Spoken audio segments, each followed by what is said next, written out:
I'm Liz Finlay, and welcome to this podcast series on inspiring spiritual entrepreneurs.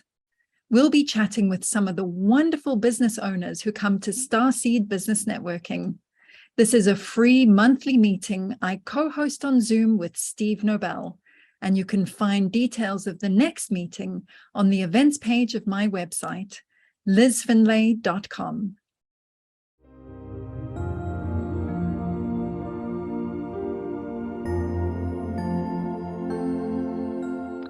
Today, we have the pleasure of chatting with Katie Holland from Awakened Bellydance. Katie uses movement as an integrative tool for self-empowerment, propelling you forward on your visionary soul path. She focuses on Divine Feminine Alchemy, both online and in person with workshops and retreats. So Katie, welcome. Hi, Liz. Thank you. So share with us your story of when you were a child that propelled you on this journey.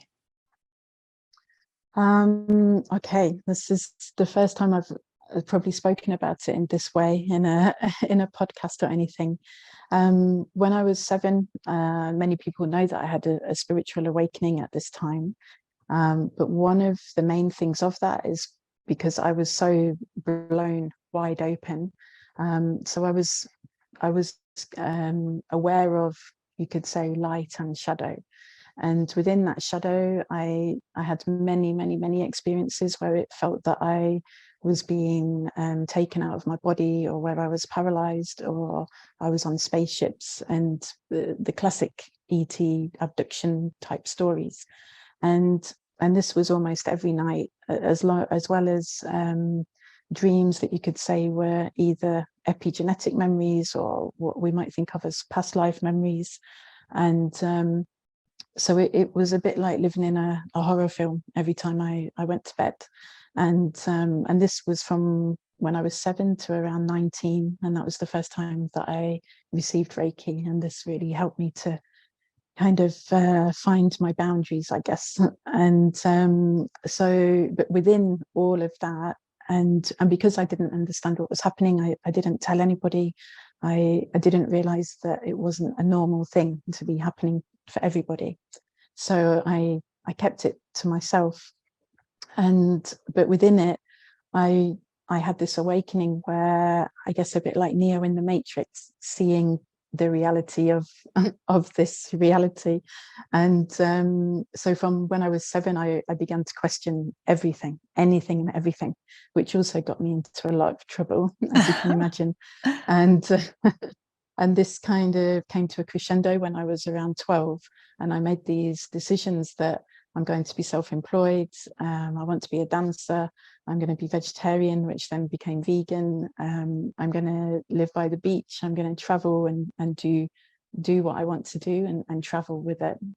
And so I didn't know exactly how it was going to happen, but from 12 I had this very set, you could say, heart's desire, which I then created. You've definitely manifested that.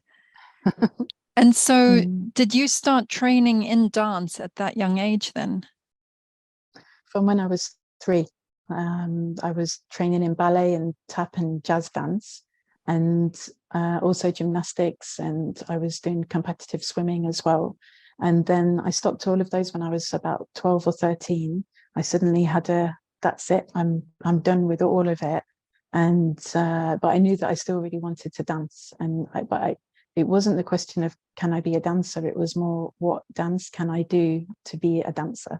And so then when I was 14, I saw a performance of Bellydance, and when I was 15 I started classes. And that's quite a long time ago now, nearly 30 years now. Yeah, it's 28 years this year, so it's been there for my whole life. And you never actually worked in corporate. So when did you start your first business that your 12-year-old self declared would happen? Yeah, I feel I've been very lucky. I've worked in corporate in the way of going in and offering services, so things like meditation and massage and Reiki, and and that kind of thing. But I've gone in and done my job and then escaped again. And so I've kind of dipped my toe in that way, but I've never had a salaried job, you could say, since I worked in a whole food shop when I was 18 to 19, and in bars when I was 18, but that was it. I haven't officially worked for somebody. So it's been something I couldn't really tell you in a linear way how I did it or how it's happened.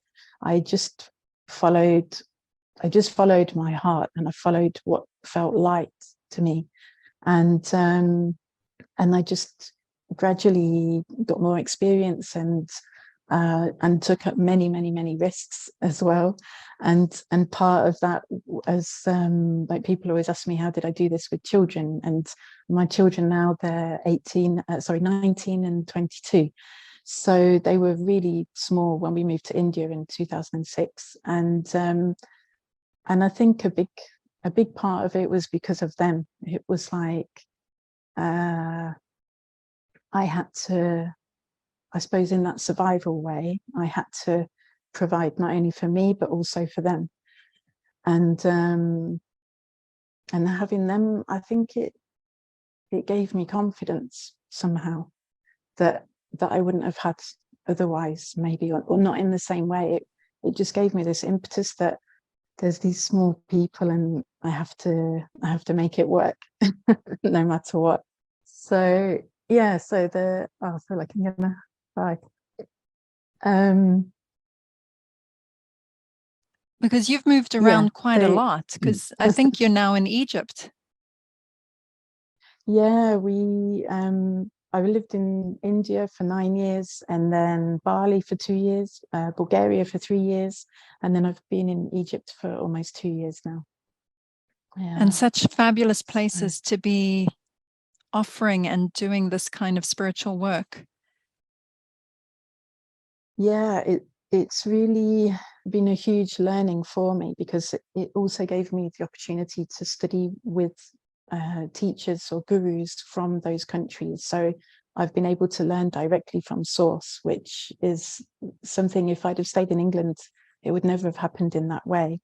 And so, you know, from whirling in a cave with a sheikh to being in the jungle in India, learning classical Indian dance, and in the jungle in Bali, learning classical Balinese dance. There's, yeah, so many things and really amazing things that have happened, or on a mountain. They've all been on mountains a lot of the time, in Kathmandu, learning Nepalese dance. So it's something that has been really learned from the heart of where these dances have come from, and from the cultures as well.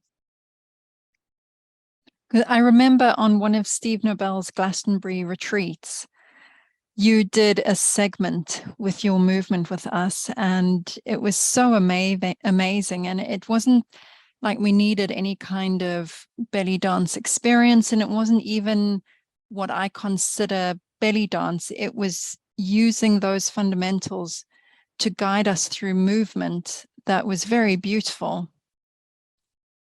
Oh, thank you. And I really loved it as well, sharing it with the group. I think there's a perception of belly dance, which I can see the way that has come about through the history with the connotations that people have with belly dance. And I also still perform, and I teach belly dance from the technique and the choreography perspective, and I really love that as well. But I always felt like there was something more, something deeper. And again, when I was 7, I went to a museum in Leicester where I grew up, and there was an ancient Egyptian section, and I saw the hieroglyphs, and they had mummies and these positions like this and this and this.